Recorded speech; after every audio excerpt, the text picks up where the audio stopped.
हम सभी ने कभी ना कभी किसी न किसी को यह कहते हुए सुना है कि शबरी ने भगवान श्री राम को अपने झूठे बेर खिलाए थे। आज हम एक नहीं, दो नहीं, 5 अलग-अलग रामायण खोलकर यह जानने का प्रयास करेंगे कि आखिर इस बात में कितनी सच्चाई है।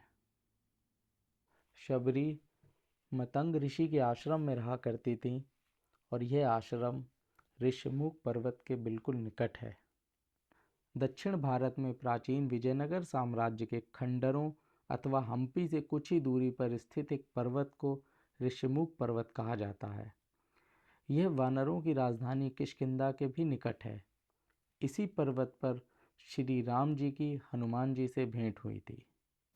एक बहुत ही भयंकर युद्ध में दुंदुभि का वध बाली के हाथों हुआ और बाली ने उसके शव को उठाकर 1 योजन दूर फेंक दिया।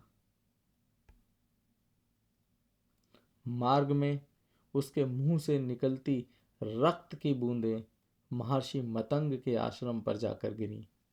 महर्षि मतंग ने बाली को श्राप दिया कि वह और उसके वानरों में से यदि कोई भी उनके आश्रम के 1 योजन की दूरी तक जाएगा तो वह मारा जाएगा।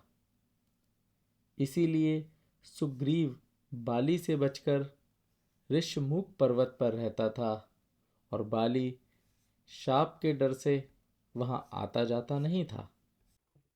आइए सबसे पहले हम तुलसीदास जी की रामचरितमानस देखते हैं, जो गीता प्रेस गोरखपुर से प्रकाशित हुई है, और यह जानने का प्रयास करते हैं कि क्या सच में शबरी जी ने भगवान श्री राम को अपने झूठे बेर खिलाए थे।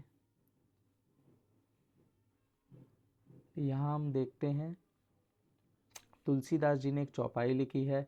प्रेम मगन मुख वचन न आवा, पुन पुन पद सरोज सिर नावा, सादर जल ले चरण पखारे, पुनि सुंदर आसन बैठारे। वे प्रेम में मग्न हो गईं, उनके मुख से वचन नहीं निकलता, बार बार चरण कमलों में सिर नवा रही थीं। फिर उन्होंने जल लेकर आदरपूर्वक दोनों भाइयों के चरण धोए और फिर उन्हें सुंदर आसनों पर बिठाया। कंद मूल फल सुरस अति दिए राम कहूँ आन, प्रेम सहित प्रभु खाए बारंबार बखान। उन्होंने अत्यंत रसीले और स्वादिष्ट कंद मूल और फल लाकर श्री राम जी को दिए। प्रभु ने बार बार प्रशंसा करके उन्हें प्रेम सहित खाया। तो देखिए दोस्तों, तुलसीदास जी की रामायण में कहीं पर भी बेर का जिक्र आया ही नहीं है। यहाँ पर सिर्फ लिखा हुआ है स्वादिष्ट कंद मूल और फल। आइए देखते हैं वाल्मीकि रामायण में क्या लिखा हुआ है। और ये वाल्मीकि रामायण है जो गीता प्रेस गोरखपुर से प्रकाशित हुई है। इसके अरण्य कांड में हम देखेंगे 74वें सर्ग का 6ठा श्लोक।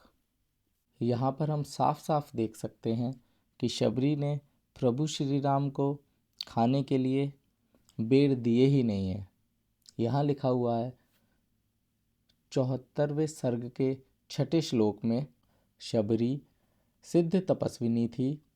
उन दोनों भाइयों को आश्रम पर आया देख वह हाथ जोड़कर खड़ी हो गई तथा उसने बुद्धिमान श्री राम और लक्ष्मण के चरणों में प्रणाम किया। उसके बाद उसने उनका आचमन किया, उनको अर्घ दिया, उनके सामने कुछ सामग्री रखी। यहाँ पर बेर का जिक्र आया ही नहीं है। चलिए अब हम एक दूसरी रामायण देखते हैं। वह भी वाल्मीकि रामायण है और गीता प्रेस गोरखपुर से प्रकाशित हुई थी। ये काफ़ी पुरानी रामायण है। हम यहाँ देखते हैं कि इसमें क्या लिखा हुआ है। इस रामायण में भी 74वें सर्ग के 6ठे श्लोक में लिखा है, शबरी सिद्ध तपस्विनी थी। उन दोनों भाइयों को आश्रम पर आया देखकर वह हाथ जोड़कर खड़ी हो गई और उसने बुद्धिमान श्री राम और लक्ष्मण के चरणों में प्रणाम किया। फिर पाद, अर्ध और आचमन आदि तथा सामग्री समर्पित की और विधिवत उनका सत्कार किया। यहाँ पर वाल्मीकि रामायण में यह लिखा ही नहीं है कि शबरी ने उनको खाने के लिए अपने झूठे बेर दिए थे। अब हम एक और रामायण खोलते हैं। यह भी वाल्मीकि रामायण है, आप स्क्रीन पर देख सकते हैं। ये भी काफ़ी पुरानी रामायण है जिसका अनुवाद पंडित चंद्रशेखर शास्त्री जी ने किया है। यह 1983 की रामायण है।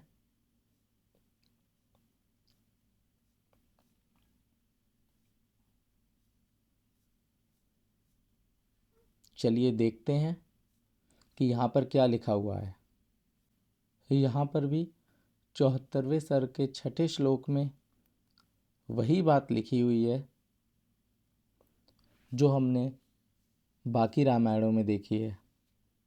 कहीं पर भी किसी ने भी झूठे बेरों का जिक्र किया ही नहीं है। शबरी ने श्री राम और लक्ष्मण का आचमन किया, उनके चरण छुए, यहाँ पर बेर का जिक्र आया ही नहीं। यह है हमारी 5वीं और अंतिम रामायण।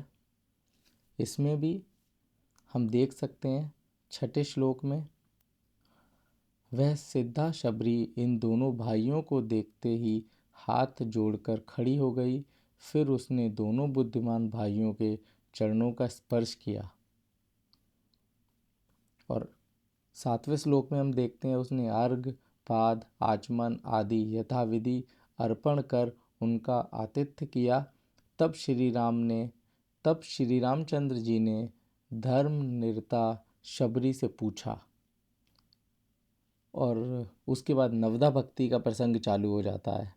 तो हम देखते हैं वाल्मीकि रामायण और तुलसीदास जी की रामायण, दोनों में ही कहीं पर भी बेरों का जिक्र आया ही नहीं है। झूठे बेर तो एक अलग बात है।